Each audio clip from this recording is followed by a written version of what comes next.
I'm Yor, 32, and this is the story of how my family's cruelest moment became the night I finally understood my own worth. There are moments in life that split your existence into before and after. For me, that moment happened on a Thursday evening. In November, surrounded by crystal chandeliers and the soft murmur of expensive conversations, wearing a $15 sweater from a discount store while my family treated me like I was invisible. You see, I've always been the one they whispered about. The cousin who never quite measured up. The niece who chose practicality over Polish. While my relatives draped themselves in designer labels and competed over who had the most expensive handbag, I showed up to family gatherings in clothes that served their purpose without making a statement. To them, this wasn't just a fashion choice, it was proof that I had failed at life. For 32 years, I had accepted their judgment as truth. I had internalized their sideways glances and their carefully worded suggestions about dressing for success. I had learned to shrink myself small enough to fit into the corner of family photos, to speak quietly so my voice wouldn't draw attention to my simple outfit, to arrive late and leave early to minimize the time spent feeling inadequate. But that night at Romano's, the most exclusive restaurant in our city, something fundamental shifted inside me. Not because I suddenly found the courage to fight back, but because I realized I had been fighting the wrong battle all along. I had been trying to prove my worth to people who had already decided I had none, when the truth was something far more complex and beautiful than any of them could have imagined. The invitation had arrived 3 weeks earlier, printed on thick cardstock with gold lettering that announced my cousin Victoria's engagement celebration. Victoria, who had never spoken to me unless absolutely necessary, who had spent our childhood making sure I knew exactly where I ranked in the family hierarchy. The same Victoria who was now requesting the pleasure of my company at a restaurant. I knew cost more per meal than most people spent on groceries in a month. I almost didn't go.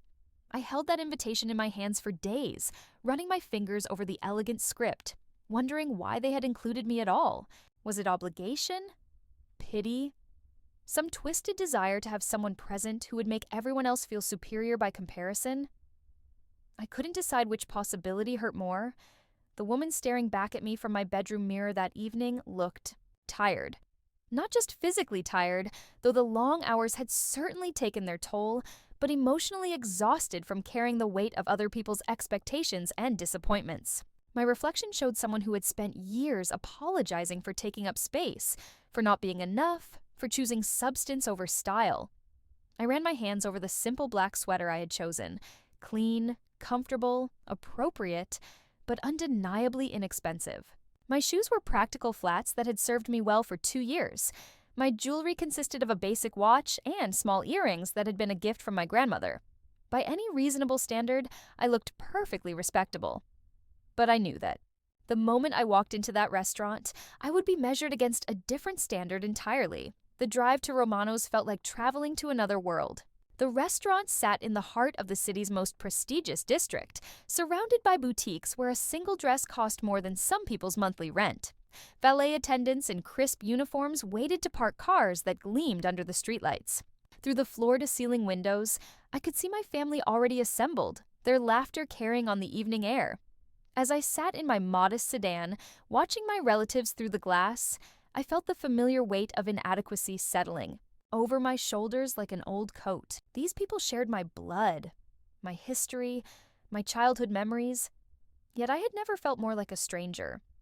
They move through their world with the confidence that comes from never having to question whether you belong, never having to wonder if your presence is wanted or merely tolerated. I took a deep breath and reminded myself why I had come, not to prove anything, not to seek their approval, but to honor the memory of my grandmother, who had always insisted that family meant showing up, even when it was difficult. Especially when it was difficult, what I didn't know, as I stepped out of my car and handed my keys to the valet who barely concealed his surprise at my modest appearance, was that this night would become the turning point in my relationship with my family and with myself. I didn't know that the words spoken in that dining room would finally free me from a lifetime of seeking approval from people who were incapable of seeing my true value. Before I go deeper into my story, I'd love to know where you're watching from. If you've ever stood your ground when someone failed to see your worth, feel free to let me know below. And if these kinds of stories speak to you, you're welcome to follow the channel for more. The invitation arrived on a Tuesday morning, slipped between bills and grocery store flyers like a beautiful mistake. The envelope was thick cream paper, the kind you only see at weddings, or the sort of events my family attended without me. My name was written in elegant calligraphy across the front. Miss Yor Castellano, not Yor or Lena like my grandmother used to call me, but the formal version that created distance even in the addressing. I set it on my kitchen counter and stared at it for a full minute before opening it. In my family, unexpected invitations usually meant one of two things. Someone had died, or someone needed to make their guest list look more impressive. Given the expensive paper and careful penmanship, I was betting on the latter. Victoria Marchetti. And James Richardson requests the pleasure of your company at an engagement celebration. The words seemed to shimmer on the page, printed in gold ink that probably cost more than my monthly coffee budget. Romano's Restaurant, 7 o'clock, cocktail attire requested. An engagement party for my cousin Victoria, the golden child who had never struggled for anything in her 35 years of existence. I sat down heavily in my kitchen chair, the same one I'd been eating breakfast in for the past 4 years, and tried to process why Victoria would want me at her celebration. We hadn't spoken in over 2 years, not since the last family gathering where she'd made that comment about my interesting fashion choices, loud enough for the entire room to hear. Before that, our interactions had been limited to obligatory, holiday pleasantries, and the occasional social media like that felt more like checking a box than genuine interest. Growing up, Victoria had been everything I wasn't. She was the daughter of my father's successful older brother, Uncle Antonio, who owned a chain of high-end furniture stores across the state. While my father worked double shifts at the factory to keep our lights on, Uncle Antonio was buying vacation homes and sending Victoria to private schools. She grew up in a world where money was never a concern, where the right clothes and the right connections opened every door before she even had to knock. E, on the other hand, was the daughter of the brother who never quite lived up to his potential, as I'd heard whispered at family gatherings since I was old enough to understand the words. My father was a good man who worked honest jobs, but in a family that measured success in dollar signs and status symbols, honest work was never enough. My mother had tried to bridge the gap, buying me the best clothes she could afford and teaching me to hold my head high. But there's only so much a discount store dress can do in a room full of designer everything. The pattern had been established early. Victoria and her siblings were the stars of every family photo, positioned front and center while I lingered at the edges. They were the ones whose accomplishments were celebrated with elaborate parties, whose achievements were shared, with pride on social media, whose opinions were sought and valued. I was the one who received polite smiles and generic questions about how things were going before the conversation quickly moved on to more interesting topics. By the time I graduated high school, I had learned to accept my role as the family afterthought. I stopped expecting invitations to the important events. I stopped hoping for the phone calls that never came. I built a life that didn't depend on their approval or inclusion, and I told myself I was happier that way. Most of the time, I even believed it, but this invitation changed everything. Not because it represented acceptance. I wasn't naive enough to think Victoria had suddenly developed genuine affection for me, but because it forced me to confront a question I'd been avoiding for years. What did I want from this family that had never wanted me? I carried the invitation with me for 3 days, pulling it out during quiet moments to read it again. Romano's Restaurant was legendary in our city, the kind of place where politicians made deals and celebrities celebrated milestones. I had driven past it countless times, admiring the elegant facade and the expensive cars that lined up for valet service. But I had never imagined myself walking through those doors. The practical part of my brain immediately began calculating costs. A dress appropriate for Romano's would require a shopping trip I couldn't afford. Shoes that wouldn't embarrass me in that setting would cost more than I typically spent on clothes. In 6 months. And that was before considering the expectation of a gift worthy of the venue and the couple's status. But the deeper part of me, the part that still carried the hurt of 32 years of exclusion, wondered if this was finally my chance to be part of something important in my family's eyes. Maybe Victoria's engagement had made her sentimental about family connections. Maybe she genuinely wanted me there to share in her happiness. Maybe this was the invitation that would finally change the dynamic that had defined my relationship with these people my entire life. I found myself imagining the evening differently than family gatherings usually went. Instead of standing in corners making awkward small talk, maybe I would be welcomed into conversations. Instead of leaving early with a polite excuse, maybe I would stay for the toasts and feel like I belonged.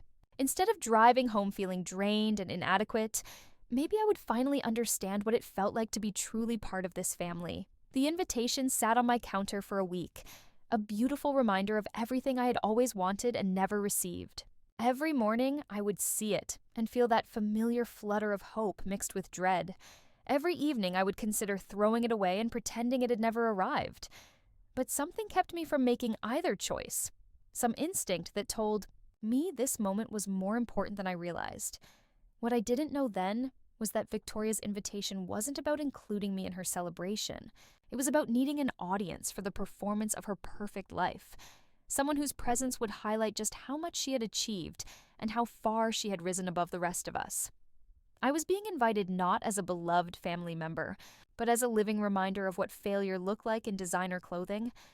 But I wouldn't understand that until much later, after the evening had unfolded in ways none of us could have predicted.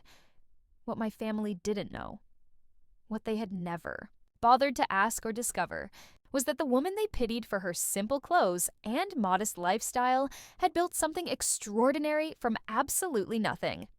The story began 7 years earlier, when I was 25 and working 3 part-time jobs just to keep my small apartment. I was cleaning offices at night, tutoring high school students in mathematics during the day, and spending weekends helping elderly neighbors with their grocery shopping and household tasks. My family saw this as proof of my lack of ambition, my inability to find real work that would elevate my status in their eyes. What they didn't see was how these experiences were teaching me something invaluable about what people truly needed. During those late nights cleaning corporate buildings, I noticed how many small business owners stayed past midnight, struggling with bookkeeping they didn't understand, tax preparations that overwhelmed them, and financial planning that seemed impossible to navigate. These weren't lazy people or failures. They were hardworking individuals who had poured their hearts into their dreams, but lacked the knowledge to manage the business side of their passion. I started offering to help, initially for free. A restaurant owner who couldn't balance his books, a florist who was drowning in tax paperwork, a mechanic who was brilliant with engines but couldn't figure out why his shop was losing money despite being constantly busy. One conversation led to another. One favor grew into a service, and gradually, word spread about the young woman who could make sense of numbers and help small businesses survive.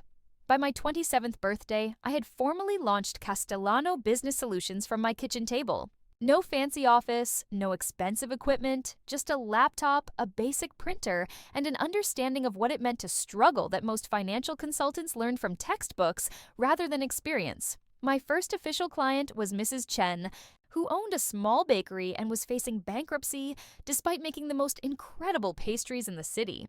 Within 6 months, I had helped her restructure her operations, renegotiate her suppliers, and implement systems that turned her struggling business into a profitable venture.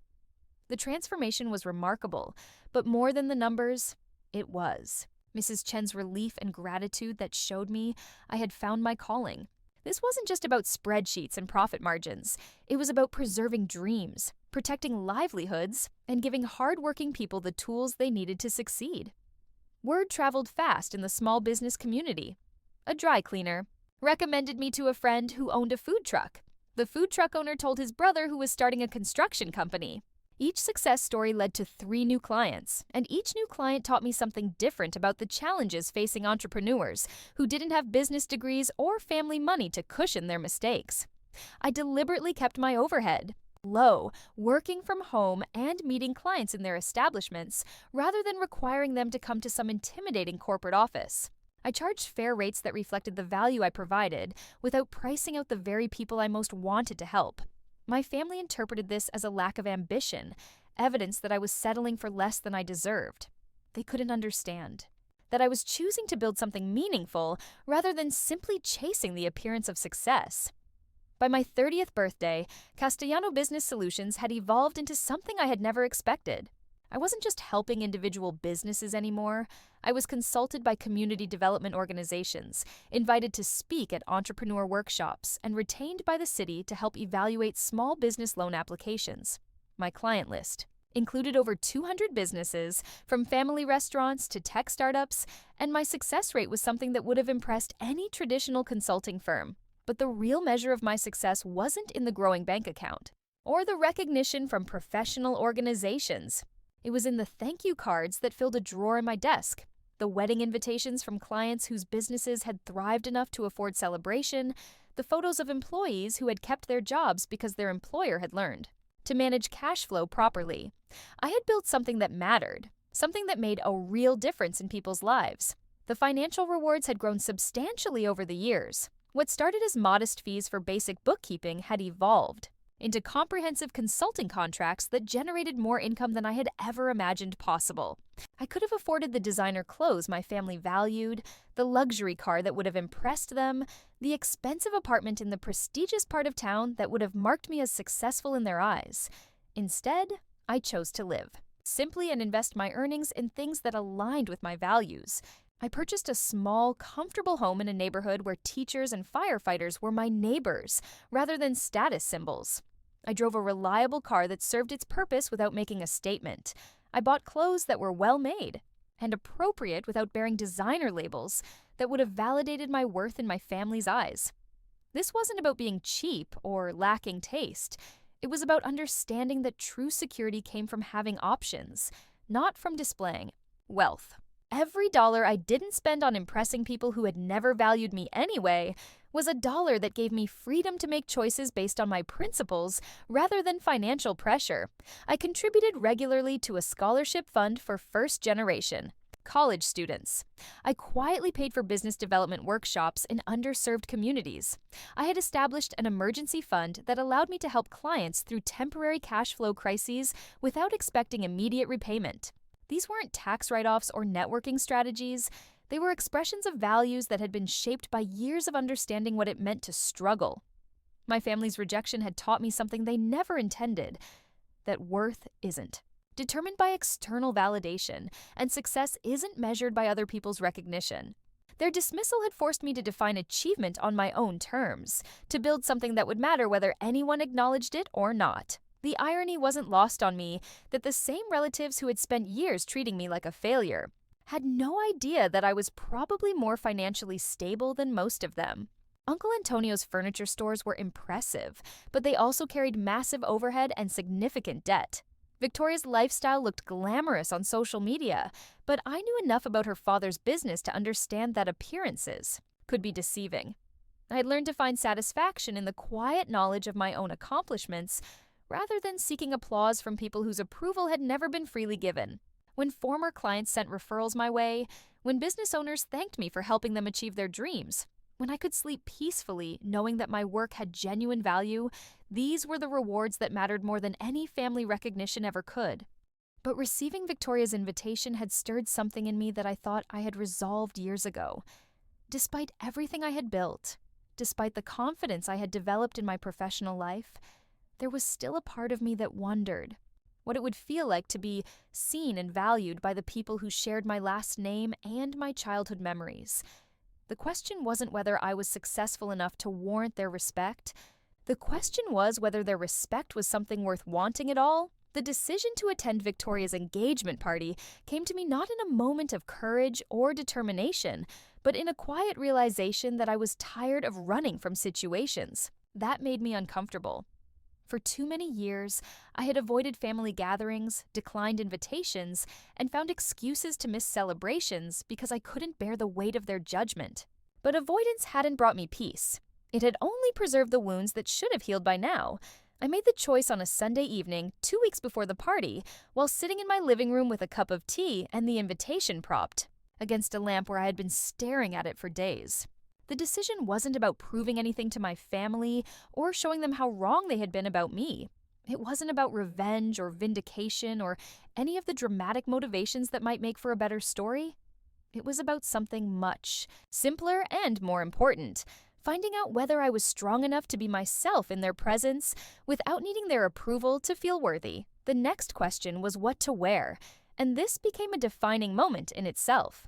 I stood in my closet, looking at the clothes that had served me well for years, and felt the familiar pull to buy something new, something that would help me blend in better with their expectations. I even drove to the mall one afternoon and walked through the department stores, fingering silk blouses and tailored dresses that could have transformed me into someone they might finally accept. But as I held a beautiful black dress that cost more than some of my clients paid for a full month of services, I realized I would be betraying everything I had learned about myself over the past 7 years. The woman who had built a successful business, by being authentic and genuine, couldn't suddenly become someone else just to make a family dinner more comfortable. If I was going to attend this party, I was going to do it as myself, not as some manufactured version designed to meet their approval. I chose my clothes carefully, but not in the way my family would have expected. I selected a simple navy dress that I had owned for 3 years, one that was well-made and appropriate, but undeniably modest. I paired it with comfortable flats and the small pearl earrings my grandmother had given me before she died. The outfit was respectable, clean, and entirely authentic to who I was. It was also, I knew, exactly the kind of ensemble that would reinforce every assumption my family had ever made about my lack of ambition or success. This wasn't masochism or some desire to punish myself. It was a test, not of them exactly, but of my own growth.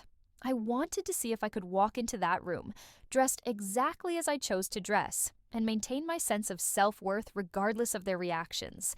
I wanted to discover whether the confidence I had built in my professional life was strong enough to withstand the specific kind of emotional assault that family members excel at delivering. The week leading up to the party, I found myself preparing, mentally, in ways I hadn't expected.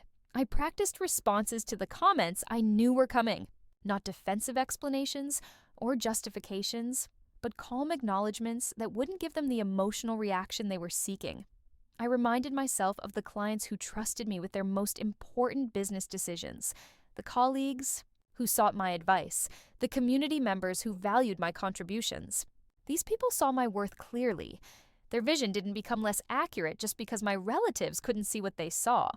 I also prepared for the possibility that the evening would be genuinely painful. Family rejection never stops hurting. Completely. Even when you've built a life that doesn't depend on their acceptance. I made plans for how I would take care of myself afterward. A long bath, a favorite movie, a phone call with the friend who always reminded me of my strengths when I forgot them myself. I arranged my own support system because I had learned that expecting comfort from people who had never provided it was a recipe for disappointment. The most important preparation was emotional rather than practical. I spent time each day reminding myself why I was going. Not to change their minds about me, that was beyond my control and had never been my responsibility anyway. Not to prove that they had misjudged me, people who were determined to think poorly of me would find ways to maintain their opinions regardless of evidence to the contrary. I was going to find out if I had finally healed enough from their rejection to be present with them without losing myself in the process. There was something liberating about approaching the evening with such clear intentions. I wasn't going to perform or pretend or try to manage their reactions to my presence. I was simply going to show up as myself and see what happened. If they treated me with the same dismissive condescension they always had, at least I would know that the problem was truly theirs and not some failing on my part. If they had somehow grown or changed, if they were capable of seeing me differently now, then perhaps there was hope for a different kind of relationship. Either way, I would finally have an answer to the question that had haunted me for decades. Was their love something worth pursuing, or was I better off accepting that some relationships are too damaged to repair? The night before the party, I hung my navy dress carefully in the closet and set my shoes by the door. I felt calm in a way that surprised me, not because I was confident about how the evening would unfold, but because I was confident about who I was regardless of how it went. That confidence, I realized, was the real victory. Not anything that might happen at Romano's, but the fact that I had finally reached a place where my sense of self didn't depend on their recognition or approval. I was ready to find out what came next. Romano's restaurant stood before me like a temple dedicated to wealth and status, its marble facade gleaming under strategically placed spotlights that made every surface look like it belonged in a magazine. The valet who took my car keys couldn't quite hide his surprise at my modest sedan among the lineup of luxury vehicles, but he handed me the claim ticket with professional courtesy that didn't quite reach his eyes. Walking through the heavy glass, doors felt like crossing into another world, one where everything from the crystal chandeliers to the polished marble floors seemed designed to remind visitors of their place in the social hierarchy.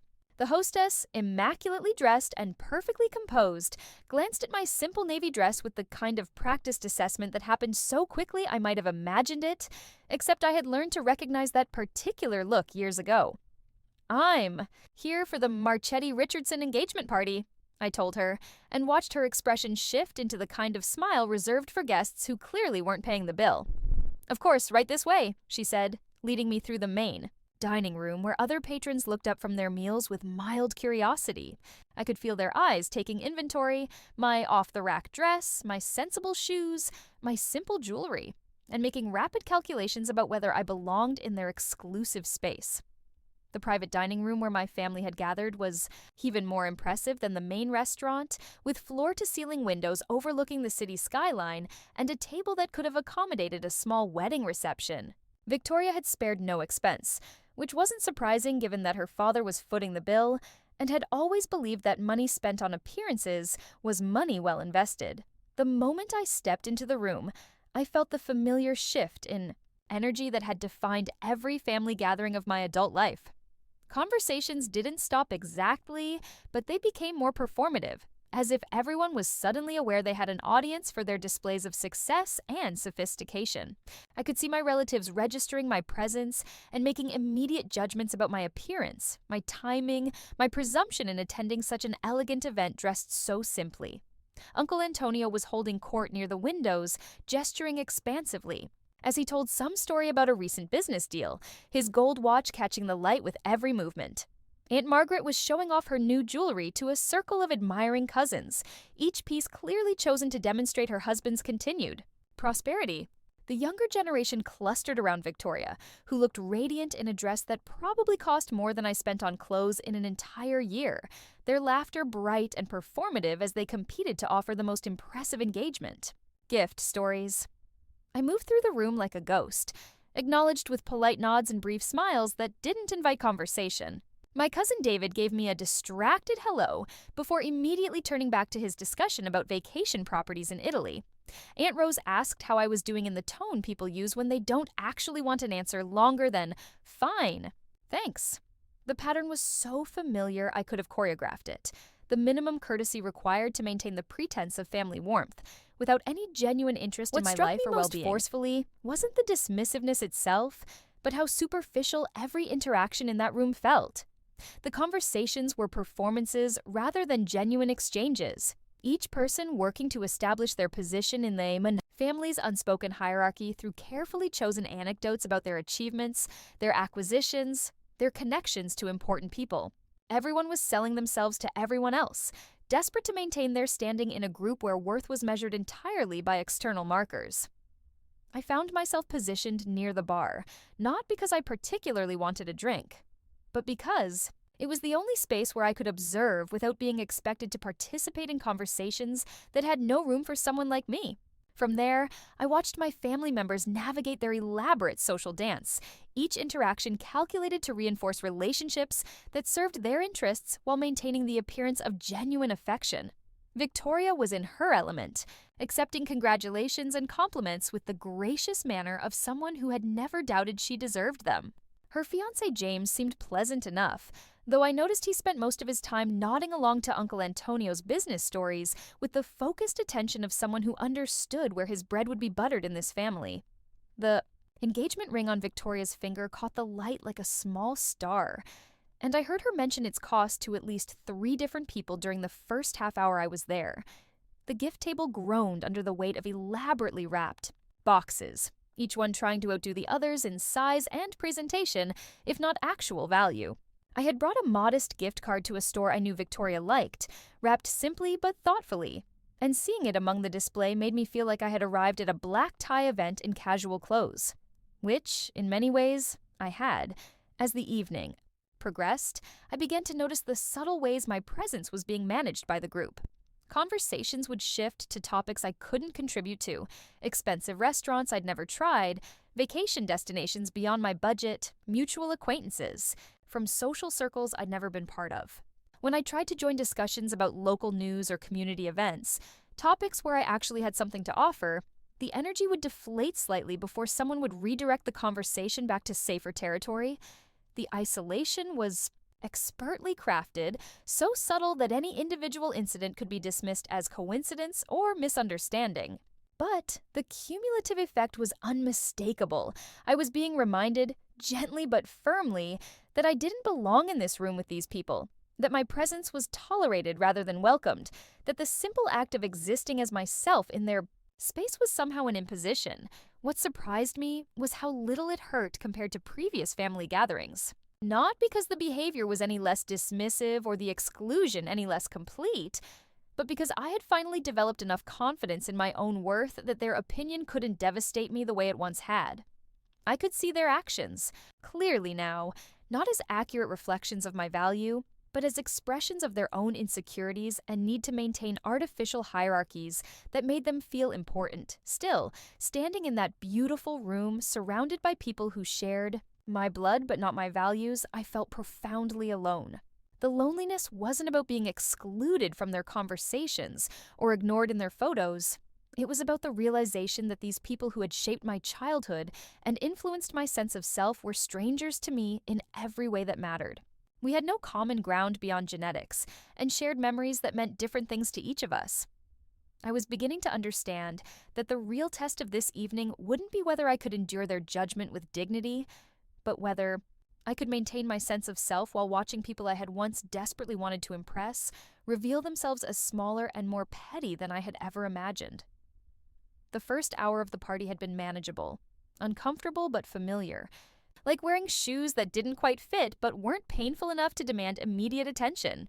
But as the evening progressed and the wine flowed more freely, my family's carefully maintained veneer of politeness began to crack, revealing the cruelty that had always lurked beneath their social graces. It started with Aunt Margaret, Uncle Antonio's wife, who had perfected the art of delivering insults wrapped in concern.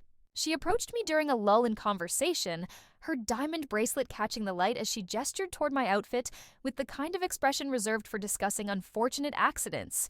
"Oh, your darling," she said, her voice pitched, just loud enough for nearby relatives to hear, while maintaining plausible deniability about her intentions. "I hope you don't mind me saying, but you look so tired. Are you taking care of yourself? I know things have been difficult for you, financially speaking, and I just worry that you're not investing in yourself the way you should." The words hit their target with surgical precision. In one seemingly caring observation, she had managed to suggest that I looked bad, imply that I was struggling financially, and position herself as the concerned family member who was brave enough to address my obvious failings. Several cousins glanced our way, their expressions mixing pity with the kind of fascination people show when watching someone else's embarrassment unfold. "I'm doing very well, actually," I replied calmly, refusing to take the bait. "Thank you for asking," but Aunt Margaret wasn't finished.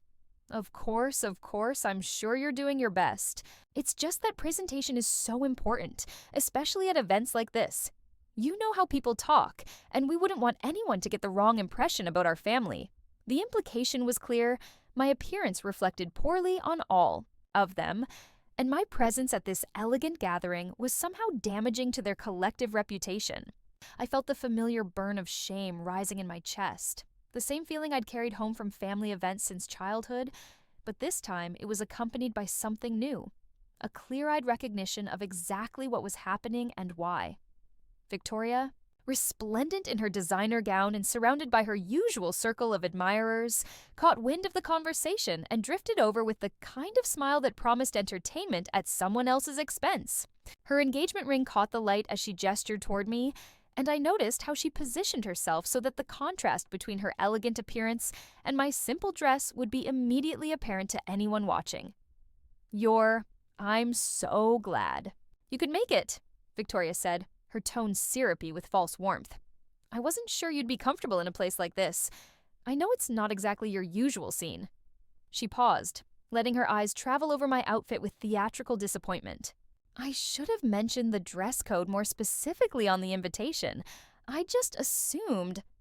She let the sentence hang unfinished, allowing everyone within earshot to fill in their own assumptions about what she had expected from me. My cousin David, emboldened by the women's obvious approval of this line of attack, decided to join the conversation. There are some great discount stores that carry really nice pieces now. I'm sure someone could help you put together something more appropriate for occasions like this. It's all about knowing where to shop on a budget. The condescension in his voice was breathtaking. Here was a man whose own business had failed twice, who was currently living off family connections and his wife's inheritance, lecturing me about financial management and appropriate choices. The irony would have been funny if it weren't so deliberately cruel. I mean, we all understand that not everyone can afford the finer things, Aunt Rose chimed in, her voice dripping with the kind of pity that was really contempt in disguise. But there are ways to look put together without spending a fortune. It's really about making an effort, showing respect for the occasion and the people who invited you. I stood there, surrounded by people who shared my DNA but seemed determined to strip away every shred of dignity I possessed, and marveled at their collective need to tear me down.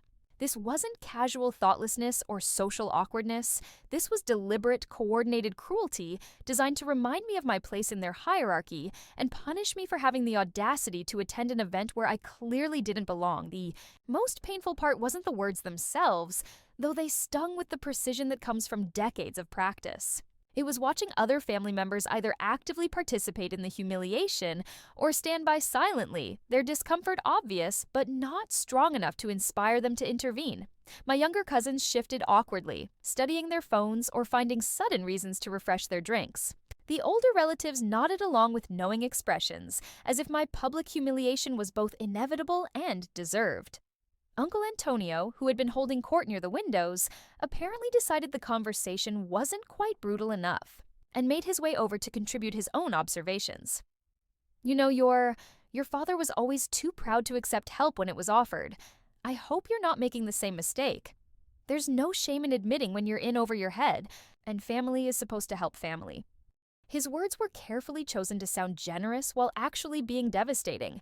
He was offering help I hadn't asked for problems I didn't have, while positioning himself as the successful patriarch who was gracious enough to assist his less fortunate relatives. The fact that I had never asked for or needed his assistance was irrelevant. The offer itself was meant to establish my need and his superiority. Pride is a luxury people in your situation can't afford, he continued, warming to his theme. Sometimes you have to swallow your pride and accept that there are people who know better, who've been more successful, who can guide you toward better choices. I felt something shift inside me as I listened to this man, who had never shown any interest in my life or well-being, lecture me about pride and success. The woman who had spent years building a business that helped other people achieve their dreams was being told she needed guidance from people whose own achievements were largely inherited or built on family connections they'd done nothing to earn. The cruelest part was how natural this felt to all of them. They weren't struggling with their consciences or wrestling with guilt about their behavior. They were genuinely enjoying themselves. This public dismantling of my dignity was entertainment for them, a way to reinforce their own superiority while bonding over their shared contempt for someone they viewed as beneath them.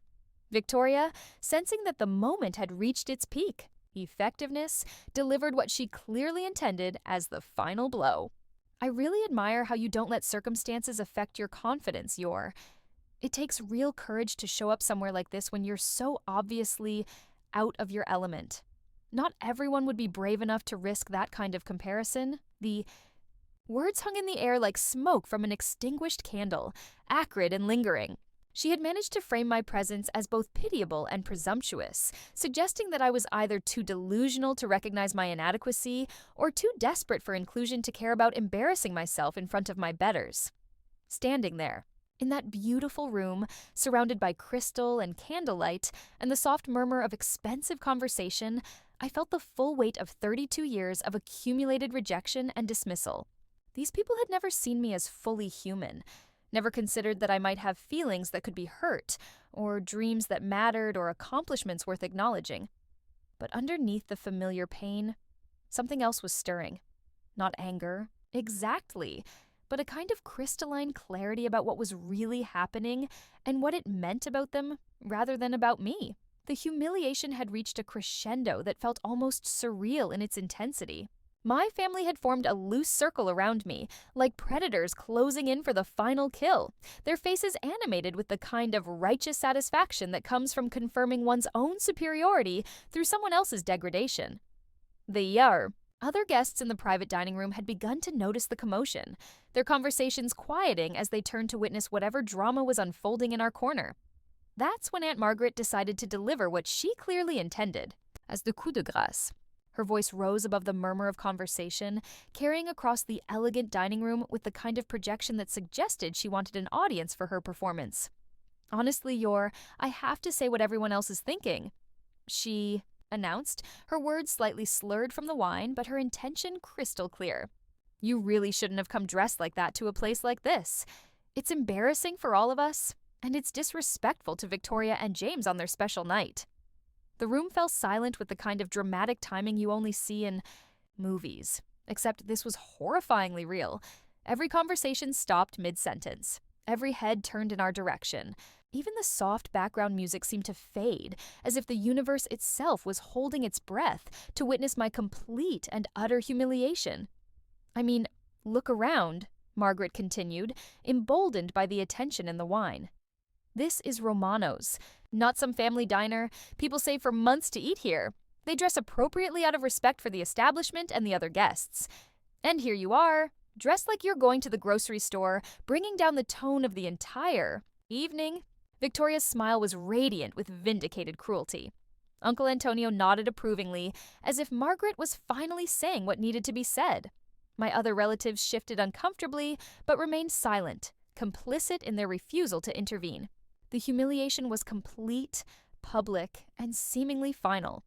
I stood there in my simple navy dress, feeling the weight of every eye in the room, and experienced a moment of perfect clarity. This was who these people really were. Not the successful, sophisticated family I had spent 32 years trying to impress, but small, petty individuals who needed to tear others down to feel good about themselves. The elegant setting and expensive clothes couldn't disguise the ugliness of their souls. I opened my mouth to respond, though I wasn't entirely sure what I was going to say. Something dignified, I hoped. Something that would allow me to leave, with whatever scraps of pride I could salvage from this wreckage of a family relationship. But before I could speak, I heard footsteps approaching from behind me. Confident, purposeful steps that cut through the tension in the room like a knife, through silk. I turned, along with everyone else, to see the restaurant's head waiter approaching our group with the kind of professional composure that comes from years of managing delicate situations in high-end establishments. He was an older gentleman, distinguished in his perfectly pressed uniform, with silver hair and the kind of bearing that suggested he had seen everything and was rarely surprised by human behavior. But there was something in his expression as he approached. Not confusion or concern, but a kind of knowing amusement that I couldn't quite interpret. "Excuse me," he said, his voice carrying the authority of someone who was accustomed to being heard and obeyed. I couldn't help but overhear some confusion about appropriate dress and respect for the establishment. Aunt Margaret straightened, clearly pleased that a representative of the restaurant was about to validate her criticism of my appearance. Victoria's smile became even more triumphant, as if she had been personally vindicated by this intervention. The entire group turned toward the waiter with the expectant attention of people who were about to witness their judgment confirmed by an unimpeachable authority. "I want to assure everyone that there has been no breach of our dress code," the waiter continued, his eyes moving slowly around the circle of my relatives. "However, I feel there may be some misunderstanding about the situation that I should clarify." Uncle Antonio stepped forward, clearly assuming the role of family spokesman. "We appreciate your professionalism, but I think you should know that we're deeply embarrassed by this situation. We had no idea anyone in our party would show such disregard for your establishment's standards." The waiter's expression didn't change, but I caught something in his eyes that might have been suppressed amusement. "I see. And you are?" "Antonio Marchetti," my uncle replied with the kind of self-importance that suggested his name should carry weight. "This is my daughter's engagement party, and we're mortified that anyone would think we condone this kind of inappropriate presentation." "Mr. Marchetti," the waiter said, his tone remaining perfectly professional while somehow managing to convey subtle disapproval. I appreciate your concern for our establishment's reputation. However, I think there's something you should know about your family member." He turned toward me, and for the first time since entering the restaurant, I saw genuine respect in someone's eyes. Not pity, not condescension, not the careful neutrality of professional courtesy, but actual respect mixed with what looked suspiciously like admiration. "Ladies and gentlemen," the waiter said, his voice carrying clearly across the now silent dining room, "I'd like you to meet your Castellano. She owns this restaurant." The words hit the room like a physical force. I watched my family's faces transform through a sequence of emotions: confusion, disbelief, shock, and finally a dawning horror as they began to process what they had just heard.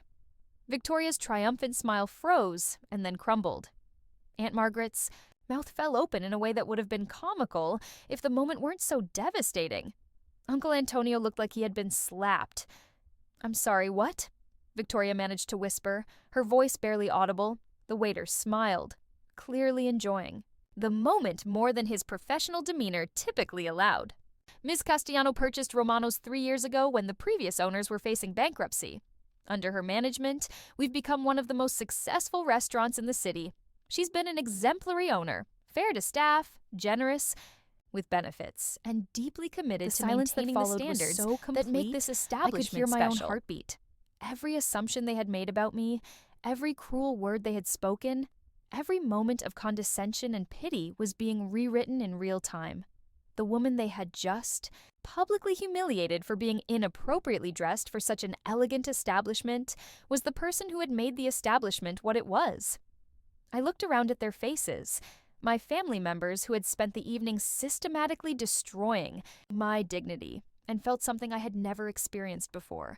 Not satisfaction exactly, and certainly not revenge, but a profound sense of liberation from caring what any of these people thought about me or my choices.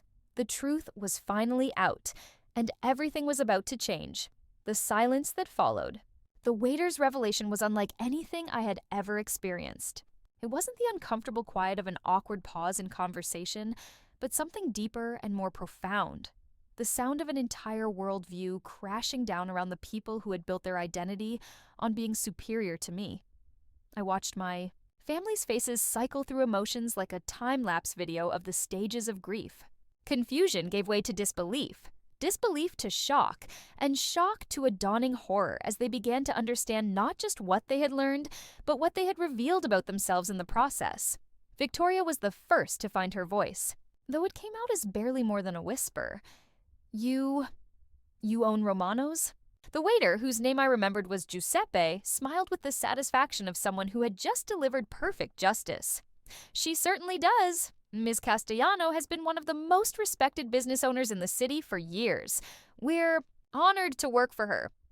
I could see Uncle Antonio's mind racing, trying to reconcile this information with everything he thought he knew about success and failure, about who deserved respect and who deserved contempt.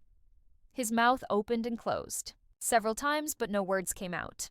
The man who had lectured me about pride and accepting help from my betters was struggling to process that I was, by any measure he valued, more successful than he was. But how?" Aunt Margaret stammered, her carefully applied makeup looking garish under the restaurant's elegant lighting.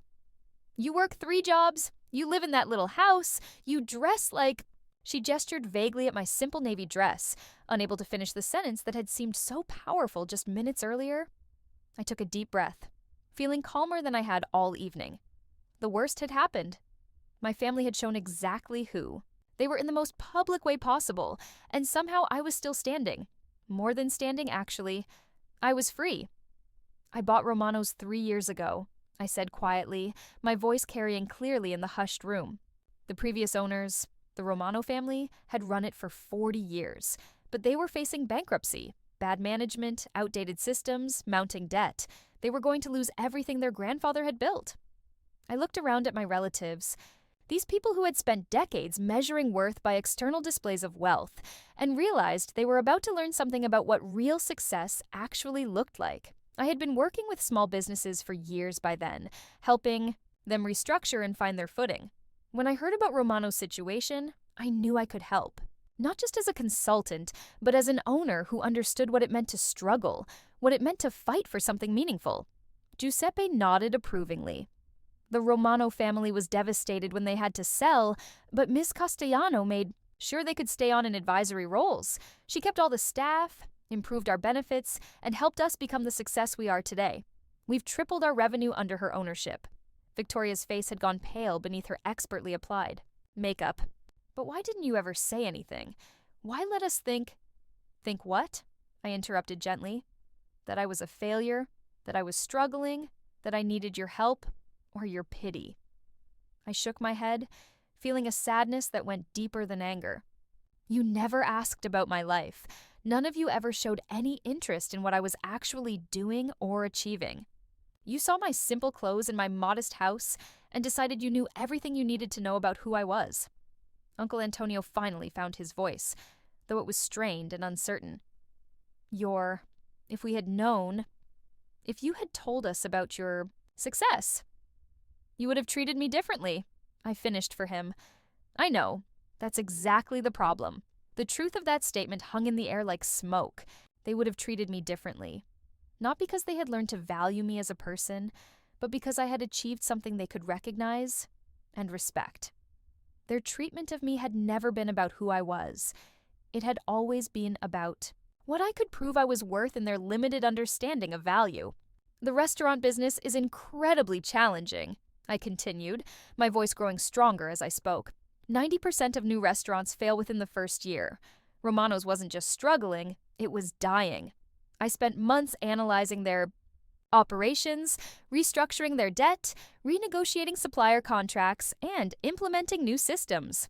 I worked 18-hour days for the first year, learning every aspect of the business from Giuseppe and the other long-term staff members. I gestured around the elegant dining room with its crystal chandeliers and marble surfaces, its tables full of satisfied customers enjoying carefully prepared meals. This didn't happen by accident. Every detail, from the menu to the staff training, to the financial management, required attention and expertise. I didn't just buy a restaurant, I saved one, and then I built it into something better than it had ever been. Aunt Rose, who had been silent since the revelation, finally spoke up. But why didn't you change your lifestyle? If you're so successful, why do you still live so simply? The question revealed everything about how they thought about wealth and success. To them, money was meant to be displayed, used to establish status and command respect. The idea that someone might achieve financial success and choose not to broadcast it was incomprehensible, because my worth isn't determined by what I wear or where I live or what car I drive, I said simply.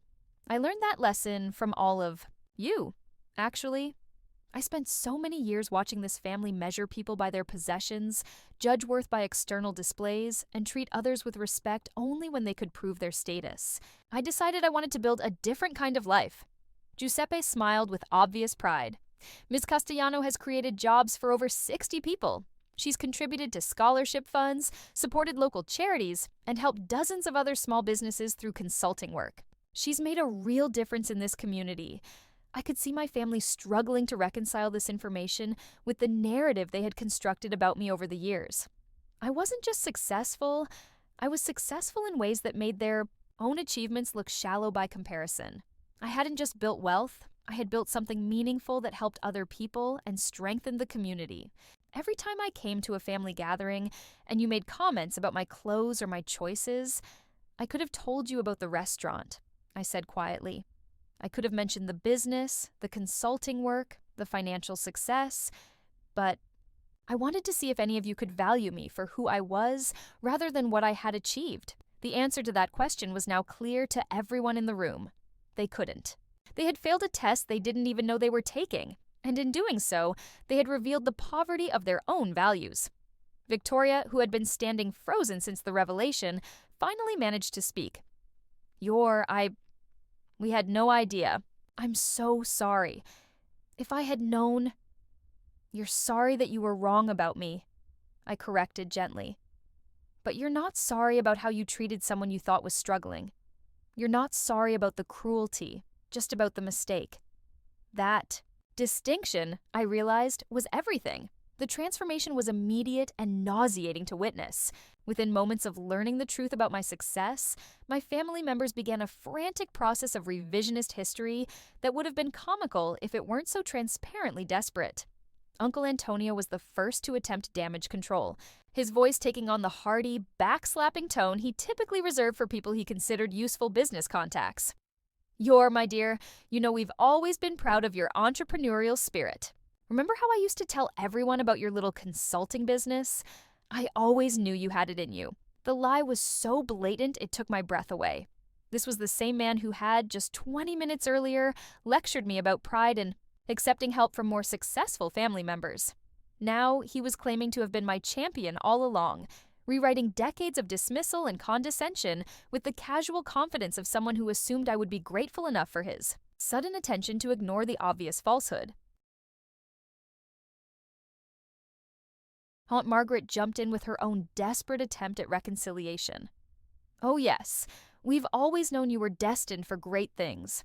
Haven't we always said that your marches to the beat of her own drum? That unconventional approach of yours? Living so modestly despite your success, it's actually quite admirable. Very wise, really, keeping a low profile." The speed with which she had transformed my inappropriate lifestyle choices into admirable character traits was dizzying. The same woman who had publicly criticized my appearance as disrespectful to the establishment was now praising my modesty as a sign of wisdom.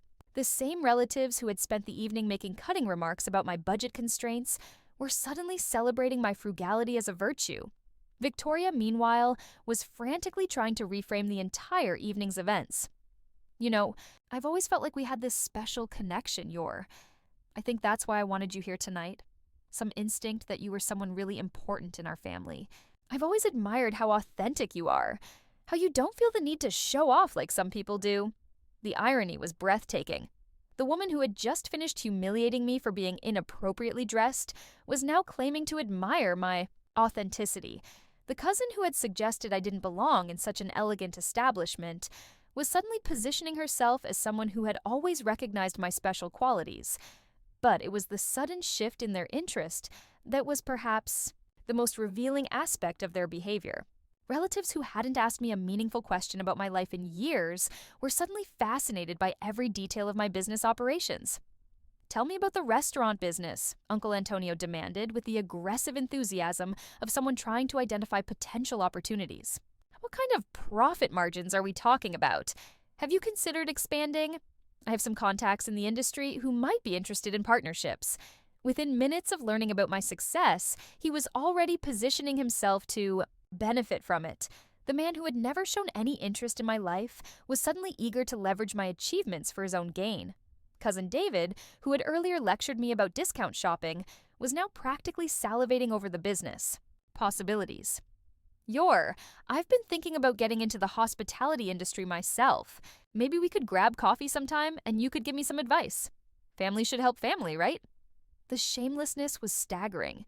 These people who had spent years treating me like a charity case were now lining up to ask for favors, advice, and business opportunities. They had gone from pitying me to wanting to use me in the span of a single conversation. Even more disturbing was how quickly they began rewriting our family history to position themselves as supportive figures. In my success story, Aunt Rose started reminiscing about conversations that had never happened, claiming she had always encouraged my business ambitions. Cousin Jennifer suddenly remembered giving me advice that had apparently been instrumental in my success, though I had no memory of any such conversation. I stood there watching this performance with a mixture of fascination and revulsion. These people were so committed to their own narratives, so invested in maintaining their self-image as successful and important, that they were willing to gaslight themselves and everyone around them rather than acknowledge the truth about their behavior. What struck me most was how little any of this had to do with me as a person. Their sudden interest wasn't about recognizing my worth or valuing my character. It was about recalibrating their treatment of me based on new information about my status and potential usefulness to them. I had become worthy of their attention, not because they had learned to see me differently, but because I had achieved something they could respect and potentially exploit. The saddest part was watching them convince themselves that this frantic backtracking was genuine. I could see in their faces that they were already beginning to believe their own revised version of events, constructing a new narrative where they had always been supportive family members who had simply been waiting for the right moment to celebrate my success. Victoria was the most aggressive in her revisionist efforts, suddenly claiming that the engagement party had been partly intended as a celebration of family achievements, with me as one of the honored guests. The same woman who had publicly questioned my right to be in the restaurant was now suggesting that my presence had been specifically requested because of my success. "I always knew there was something special about you, Yor," she gushed, her voice taking on the syrupy tone she typically reserved for people she wanted something from. "That's why I made sure you were invited tonight. I wanted James to meet the most successful member of our family." I watched this performance with the detached clarity that comes from finally understanding exactly who these people were and what they were capable of. They weren't evil exactly, but they were so completely lacking in genuine empathy or self-awareness that they could pivot from cruelty to admiration without experiencing any sense of contradiction or shame. The most liberating realization was that none of this mattered anymore. Their sudden attention was as meaningless as their previous dismissal had been. Both responses were based on the same shallow criteria, the same inability to see people as complex human beings, rather than simply collections of useful or useless attributes. I had spent 32 years seeking something from these people that they were fundamentally incapable of giving. Genuine love and acceptance based on who I was, rather than what I could prove I was worth. As I watched my family scramble to rewrite history and position themselves as champions of my success, I felt something shift inside me that was deeper than anger or vindication. It was a profound sense of clarity, like stepping out of a fog I hadn't even realized I'd been walking through for 32 years. The restaurant around us continued to hum with the quiet efficiency that I'd worked so hard to cultivate.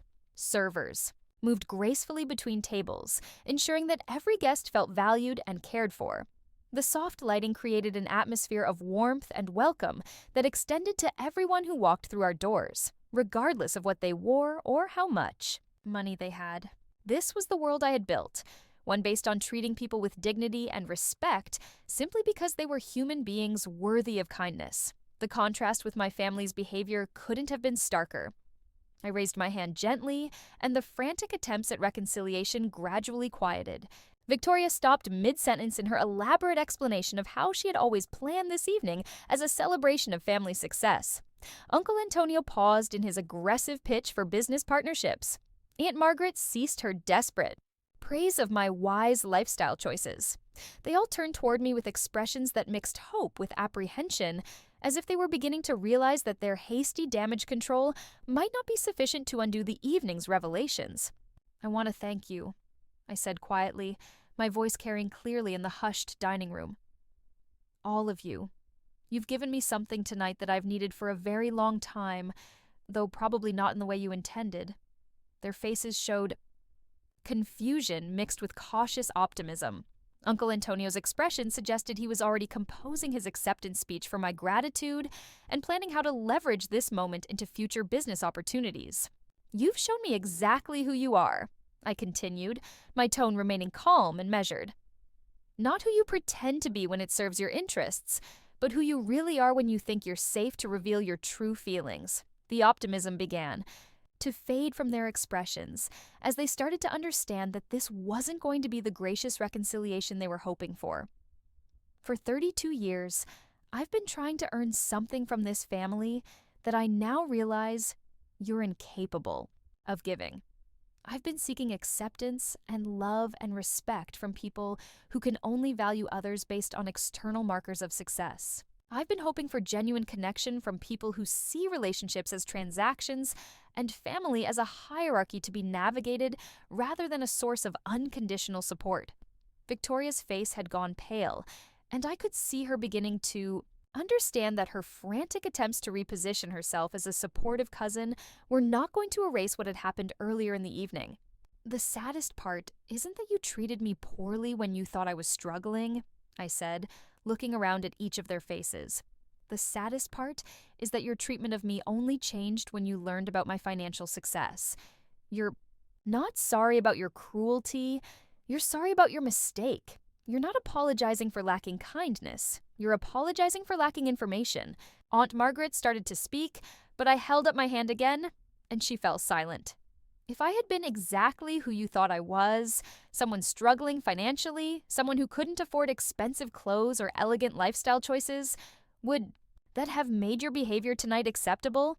If I had been working 3 jobs because I was barely making ends meet, would that have justified your contempt and your public humiliation? The question hung in the air unanswered, because we all knew what the truth was. They had treated me cruelly, not because they thought I deserved it, but because they thought they could get away with it. They had targeted someone they perceived as vulnerable, someone without the status to fight back or the connections to make their behavior costly. The woman you thought you were humiliating tonight, the one struggling to make ends meet, wearing discount clothes to a fancy restaurant, trying her best to be part of a family that clearly didn't want her, that woman deserved exactly the same respect and kindness that you're trying to show me now.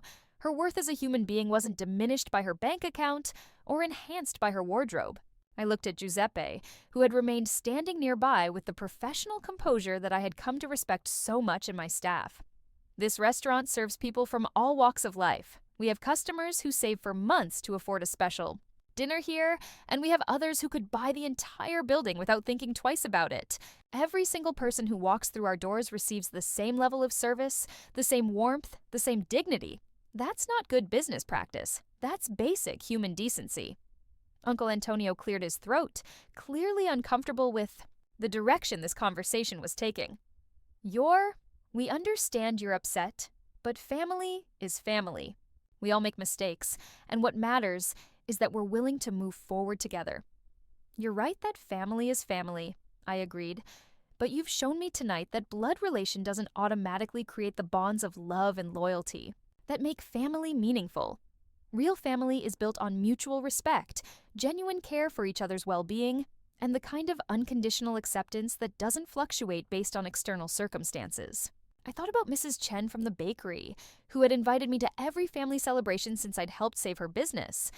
I thought about Giuseppe and the other staff members who had become like family to me over the years we'd worked together. I thought about the network of small business owners who checked on each other during difficult times and celebrated each other's successes without jealousy or calculation. I've been fortunate enough to find that kind of family, I continued. It's not the family I was born into, but it's the family I've chosen, and that has chosen me. They've seen me at my worst moments and my best ones, and their love and respect for me has never wavered based on my circumstances or achievements. Victoria's eyes were bright with unshed tears, though I suspected they were tears of frustration and embarrassment, rather than genuine remorse. Please. We're family. Surely, we can work through this. I felt a deep sadness for her, for all of them, but it was the kind of sadness you feel for people who are trapped in prisons of their own making. They were so committed to their shallow values, so invested in measuring worth through external markers, that they couldn't see how empty their relationships had become. I forgive you, I said simply, and meant it. Not because you've earned forgiveness, but because carrying anger toward you would only hurt me. But forgiveness doesn't mean pretending this didn't happen, and it doesn't mean continuing to seek something from you that you've proven you can't give. The peace that settled over me as I spoke those words was unlike anything I had ever experienced. The drive home from Romano's was the most peaceful I had experienced in years. The city lights blurred past my windows as I reflected on everything that had unfolded that evening, and for the first time in my adult life, I felt truly free from the weight of my family's expectations and judgments. The woman who had walked into that restaurant hours earlier had still been carrying the wounds of a lifetime of rejection, still hoping on some level that she might finally find acceptance from people who had never been capable of offering it. The woman driving home had been liberated from that hope entirely, and the freedom was intoxicating. I thought about the look on Victoria's face when I had quietly declined her desperate invitation to start fresh and build a new relationship based on mutual respect and understanding. Her shock at my refusal had been genuine. She truly couldn't comprehend why someone would walk away from the opportunity to be accepted by people like them. In her world, their approval was the ultimate prize, worth any amount of compromise or humiliation to achieve. But I had finally understood what I should have recognized years ago. Their approval was worthless because it was conditional, shallow, and based on criteria that had nothing to do with the qualities that actually matter in human relationships. They couldn't love me for who I was because they had never bothered to discover who I was. They had seen my simple clothes and modest lifestyle and decided they knew everything worth knowing about my character, my values, and my worth as a person. The irony was that in trying so hard to prove I belonged with them, I had been seeking acceptance from people whose values were fundamentally incompatible with everything I had built my life around. While they measured success by external displays of wealth and status, I had found meaning in helping others achieve their dreams. While they competed to establish hierarchies and demonstrate superiority, I had focused on creating environments where everyone was treated with dignity and respect. I pulled into my driveway and sat for a moment, looking at my small, comfortable house with its modest garden and practical furnishings. This wasn't the home of someone who lacked ambition or success. It was the home of someone who had chosen to define both terms differently than her family did. Every choice I had made, from my simple wardrobe to my unpretentious lifestyle, reflected values that I was proud of and didn't need anyone else's validation to maintain. Inside, I made myself a cup of tea and settled into my favorite chair, the same one where I had agonized over Victoria's invitation weeks earlier. The woman who had worried about whether to attend that party seemed like a stranger to me now. She had still been trapped in the belief that family approval was something worth pursuing, still hoping that somehow she could bridge the gap between who she was and who they wanted her to be. But bridges require two sides willing to meet in the middle, and my family had made it clear over decades that they had no intention of moving from their position. They wanted me to change, to become someone who shared their values and priorities, to transform myself into a person they could respect within their narrow definition of success. What they had never offered was acceptance of who I actually was. The gift of that evening, because I had come to see it as a gift despite its cruelty, was the absolute clarity it had provided about the futility of that pursuit. Their behavior had stripped away any remaining illusions about the possibility of genuine connection. I no longer had to wonder if they might change, or if I might find the right combination of words or achievements to earn their love. The answer was definitively no, and knowing that was liberating in a way I hadn't expected. I thought about Giuseppe's words as I had left the restaurant. Ms. Castellano, in all my years in this business, I've learned that the people who treat others poorly when they think they can get away with it will always reveal their true character eventually. Tonight they showed you exactly who they are. I hope you remember that it says nothing about who you are. He was right. Their cruelty was a reflection of their own emptiness, their own need to tear others down in order to feel elevated. It had never been about me. Not my clothes, not my choices, not my worth as a person. It had always been about their own insecurities and their desperate need to maintain artificial hierarchies that made them feel important. The family I had found over the years, my clients who had become friends, my staff who had become like siblings, the community of small business owners who supported each other through challenges and celebrated each other's victories, had shown me what real relationships looked like. They were built on mutual respect, genuine care, and the kind of unconditional acceptance that didn't fluctuate based on circumstances or achievements. As I finished my tea and prepared for bed, I realized that the woman who would wake up tomorrow morning would be fundamentally different from the one who had agonized over that invitation. She would be free from the burden of seeking validation from people who were incapable of giving it. She would understand that her worth was inherent and didn't require external confirmation. Most importantly, she would know that the love and respect she had found with her chosen family was infinitely more valuable than anything her biological family could offer. The gift of letting go was the gift of finally coming home to myself. Has life ever led you to create a family outside of blood ties? I'd really appreciate hearing your thoughts in the comments. Your stories matter. And if this journey touched something inside you, feel free to support the channel or pass this video along to someone who needs it.